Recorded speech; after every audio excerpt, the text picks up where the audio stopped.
High, good morning, welcome to Nigam Sudha's heaven. আজকে Sunday আর আজকের দিনটা মেঘলা। ছুটির দিনগুলোতে স্পেশাল কিছু বানাতেই মন চায়, সেই জন্য ভাবলাম যে আজকে লুচির সাথে আলুর দম করি। তবে আলুর দমটা নিরামিষ করব না, আমিষ করে করব, মানে পেঁয়াজ আদা রসুন দিয়ে বেশ একটু কষা কষা করে আলুর দম করব। অনেক দিন ধরেই এই ধরনের আলুর দমটা আমার খেতে ইচ্ছে করছে, বাট সুযোগ হচ্ছিল না। আজকে মনে হলো সানডে যখন আছেই, তখন ব্রেকফাস্টে এটাই বানানো যাক। আলুটা তো ওদিকে আগেই প্রেশার কুকারে সেদ্ধ করে নিয়েছি। এখানে টমেটো পেঁয়াজ সবই কেটে নিয়েছি, আদাটাও ছাড়িয়ে নিয়েছি, এখন রসুনটা ছাড়াবো। আমি আবার জানো তো, আগে থেকে জলে না ভিজিয়ে রসুন কিছুতেই ছাড়াতে পারি না। আমি যবে থেকেই রসুন ছাড়াই তবে থেকেই আগে বেশ কিছুক্ষণ আগে থেকে জলে ভিজিয়ে রাখি, তাহলে আমার সেটা ছাড়াতে সুবিধাও হয়, আর ছাড়াতে কিন্তু বেশ ভালোও লাগে। আর ওই যে এখানে এক টুকরো পেঁয়াজ রেখেছি, দেখেছো? এটা মশলার সাথে পেস্ট করব। তবে কুচি করে রাখা পেঁয়াজগুলো কিন্তু মিক্সি করব না, ওটা এমনি আগে ভেজে নেব, তারপর মশলাটা মেশাবো। তাহলে মুখে যখন পেঁয়াজটা পড়বে তখন খেতেও বেশ ভালো লাগবে। জীবনে আমি আমিষ আলুর দম খুব কমই বানিয়েছি, যতবার বানিয়েছি নিরামিষই বানিয়েছি। সেটারও একটা কারণ আছে, সেটা হলো বছর 6-7 আগে আমরা গাড়িতে করে জয়রামবাটি আর কামারপুকুর গিয়েছিলাম, আর রাস্তায় একটা ধাবা পেয়ে সেখানে নেমে আমরা ব্রেকফাস্ট করেছিলাম। তো আমরা খেয়েছিলাম হলো এরকম আমিষ আলুর দম, রুটি আর ডিম সেদ্ধ। কিন্তু সেই যে আলুর দমটা খেয়েছিলাম সেটা যে কী দারুণ টেস্টি ছিল, সেরকম আলুর দম আর কোথাও পাইনি। লাস্টে বাড়িতে বানানোর ট্রাই করেছি, সেটাও হয়নি। সেটা আসলে কখনোই হয় না, ওই স্বাদ তো বাড়িতে আনা যায় না। তো সেই স্বাদ আজও আমাদের মুখে লেগে রয়েছে। এই জন্য আমি বাড়িতে কখনোই আমিষ আলুর দম বানাই না, কারণ ওইটার মতন খেতে হয় না। তা যাই হোক, এখানে মাছ দাদা এসেছে, সোনামা নিচ্ছে মাছ। আমাদের কি কি মাছ নেওয়া হলো তোমাদের পরেই দেখাবো। এই দাদাটার কাছে মাছ এত ভালো, যে মাছ দেয় সেটাই দারুণ টেস্টি হয়। তো আজকে পাবদা রুই কাতলা এইসব ছিল, আর কি ছিল তা আমার দেখার সুযোগ হয়নি। এখানে আগে আলুর দমটা বানিয়ে নিই, একটু সর্ষের তেলে বানাচ্ছি আজকে। ওই রকম তো আর হবে না জয়রামবাটি কামারপুকুরের রাস্তার ধাবার মতন, আমার মতন করেই করি, একটু কষা কষা করে। রবিবারের সকাল বলে কথা, লুচির সাথে একটু শুকনো শুকনো যে কোনো তরকারি খেতে বেশি ভালো লাগে, তাই না বলো?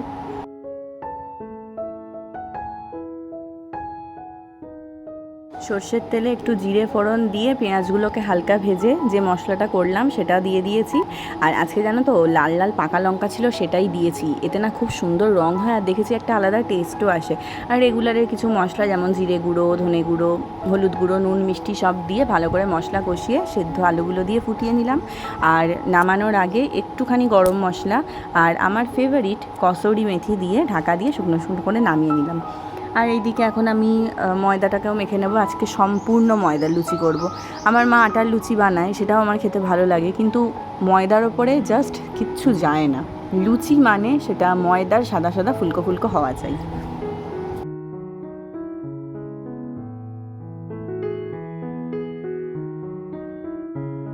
বলো কার কার জিভে জল আসছে এরকম ফুলকো ফুলকো লুচি দেখে? শিগগিরই আমাকে কমেন্ট করে জানাও। আমার কিন্তু ভীষণ লোভ লাগছে এখন বসে বসে ভয়েস ওভার দিতে গিয়ে। টেনটানা, চলে এসো, সানডের ব্রেকফাস্ট একদম রেডি। অপূর্ব হয়েছে, অনেকদিন পর দারুণ খেলাম, হেভি হয়েছে। মানে তরকারিটা তো মানে আউট অফ দ্য ওয়ার্ল্ড হয়েছে। রবিবারের সকালে ব্রেকফাস্ট করতে করতে কার্টুন দেখার মানেই হচ্ছে ছোটোবেলার রবিবারটাকে একটু ফিরে পাওয়ার চেষ্টা করা।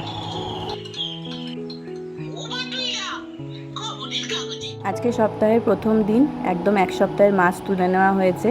চিংড়ি মাছ, ভোলা মাছ, এটা হলো পাবদা মাছ, আর এটা হলো কাতলা মাছ। সব কিছু রেডি, এখন খালি কন্টেনারে ভরে ভরে ফ্রিজে রাখলেই হলো। জাস্ট আমার স্নান টান হলো, বিভৎস আকারের একটা গরম, এত রোদের তাপ যে কি বলবো, যে টেকা যাচ্ছে না, একেবারে টেকার দায় হয়ে গেছে যাকে বলে। আজকে জানো তো আমার একদম ভালো লাগছে না, কারণ আজকে সকালবেলা আমার হাঁটা হয়নি। আর হাঁটা হয়নি আজকে কোনো সমস্যা ছিল না, বাট কালকে কী হচ্ছিলো, আমাদের এখানে প্রচণ্ড লোডশেডিং হচ্ছিলো, খালি আসছে যাচ্ছে, নয় লো ভোল্টেজ থাকছে, এরকম করে করে হয়েছে কি যে মানে রাত্রিবেলা ঘুমাতে পারিনি ঠিক করে। এবার আজকে সকালবেলা অ্যালার্ম বাজেনি নাকি আমি শুনতে পাইনি, আমি সেটা বুঝতেই পারলাম না। যখন ঘুম ভাঙলো তখন দেখি 7:45 বাজে। মানে এই রোদে তো আর বেরোনোই যাবে না, তো এই জন্য আজকে আমার হাঁটাটাই হলো না। আজকে আমার শাশুড়ি মাতা রান্না করেছেন হলো মাছের মাথা দিয়ে বাঁধাকপি, যেটা আমার খুব পছন্দের। তারপরে হলো লাউ দিয়ে চিংড়ি মাছ, যেটা আমার আরও খুব পছন্দের। এইটা হলো ডাল সেদ্ধ, আর লাস্টে হলো টক দই, যেটা আমি ভাত দিয়ে খেতে সব থেকে বেশি ভালোবাসি।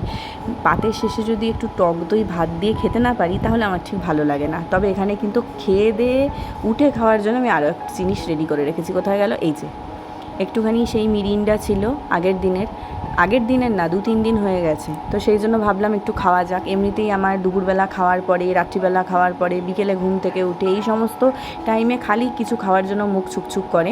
এই সমস্ত জিনিস কেউ যদি আমাকে এমনি অফার করে আমি কিন্তু খাবো না। আমার একদম ফ্রুটিয়া স্লাইস ছাড়া কিচ্ছু ভালো লাগে না। কিন্তু যেহেতু বাড়িতে আছে তখন আমার এগুলো খেতে খুব ভালো লাগে। তো সেই জন্য ভাবলাম যে একটুখানি মিরিন্ডা খাই। তবে মিরিন্ডাটা বেশ ভালো লাগে কারণ এটা অরেঞ্জ ফ্লেভারে, বাট ওই স্প্রাইট তারপর 7 আপ এগুলো আমি একদম খেতে পারি না, আমার ভীষণ নাক জ্বলে। বিকেলবেলায় চা বানানোটা আমার আজকের অভ্যাস না, এ আমার বিয়ের আগের অভ্যাস। তোমরা যারা আমার ওল্ড ভিউয়ার্স আছো তারা জানো যে বিকেলবেলার চাটা ও বাড়িতেও আমিই বানাতাম। বাট এই যে আজকে চাটা বানাতে এসেছি, ভীষণ মুড অফ নিয়ে এসেছি, কারণ আজকে একটু বেরোনোর কথা ছিল। সেই কবে মায়ের কাছ থেকে এসেছি, তারপর থেকে একভাবে ঘরবন্দি। এই অত্যন্ত বেশি গরমের কারণে বেরোনোও যাচ্ছে না। যাও বা আজকে কথা হলো, সেটাও ক্যান্সেল হয়ে গেল। তো কী আর করবো, নিজে নিজে রাস্তায় হাঁটতে বেরিয়েছি। না মানে রাস্তায় হাঁটতে বেরোইনি, চাটা করে আমাদের দোকানে আসলাম সোনামাকে চাটা পৌঁছে দিতে। আমার দেরি হয়েছে একটু আজকে, সেই জন্য তারা তো ভেবেছে আমি মনে হয় আজকে চা নিয়ে আসবোই না। এখন বাজে 8টা। ব্লগটা আমাকে এখনই শেষ করতে হবে, কারণ আমার মাথায় একটা ডিম ফাটিয়ে দিলে আরামসে পৌঁছ হয়ে যাবে, এতটাই আমার মাথাটা গরম হয়ে রয়েছে। মানে আমার কপালটা টোটালি খারাপ। কেন শোনো, আমি কালকে সিঙ্গারা খাবো বলে দোকানে ঘুরলাম, বানাইনি। আজকে ঘুরলাম, বানাইনি।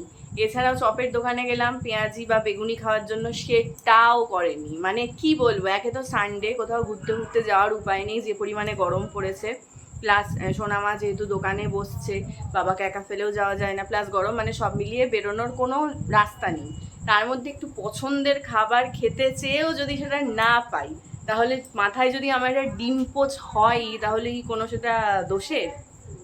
আর এনার ওপর আমার সব থেকে বেশি রাগ হচ্ছে, সব মানে থেকে। যত দোষ নন্দঘোষ, দোকানে বানায়নি সেই রাগ আমার উপরে যাচ্ছে। ওর জন্যই হয় এমন। আমার জন্য হয় বলে আমি কি করেছি? আমি কিছুই করিনি। না শোনো, সোনামা সকালে বললো যে গঙ্গার ঘাটে যাওয়ার কথা, তখন ও বলেছে যে অনেক গরম, এই গরমে কোথাও যাওয়া যায় না। অস্বাভাবিক একটা ছোট লোকের মতন গরম পড়ে আমাদের। তুমি না বললে তো কেউ বুঝতে পারে না না, কেউ এখানে না আসলে কেউ এক্সপিরিয়েন্সই করতে পারবে না এখানকার গরমের। যেটা সবচেয়ে বাজে জিনিস, যে এত পরিমাণে ঘাম হবে, ওই সোয়েটিং এর জন্য শরীর একটু পরপরই দুর্বল লাগবে। সেই জন্য যতটা সম্ভব আমরা ঘাম যাতে কম হয় সেই চেষ্টা করতে হয়, না হলে খুব শরীর উইক হয়ে যায়। এটা এখানকার গরমের সবচেয়ে বাজে একটা বৈশিষ্ট্য। ঠিক আছে, কিছু আমার করার নেই। আমি মাথায় ডিম্পোজ ভাঙা রাগ নিয়েই ব্লগটা এন্ড করছি। সবাই ভালো থেকো, গরমে সাবধানে থেকো। আর গরম বলে এই রাত্রিবেলাতেও বাইরে বেরোবে না, এটা একদম করবে না এই ছেলেটার মতন, ঠিক আছে? আজকের মতন গুড নাইট, বাই। নাও বাই বলো। বাই সবাইকে। ওর পরামর্শ শুনে কোনো কাজের কাজ নেই। সবাই সুস্থ থেকো এই গরমে যত সম্ভব। এখন বলাই হয়েছে কয়েকটা দিন যাতে একটু ঘরেই থাকতে, কারণ না বেরোতে কটা দিন।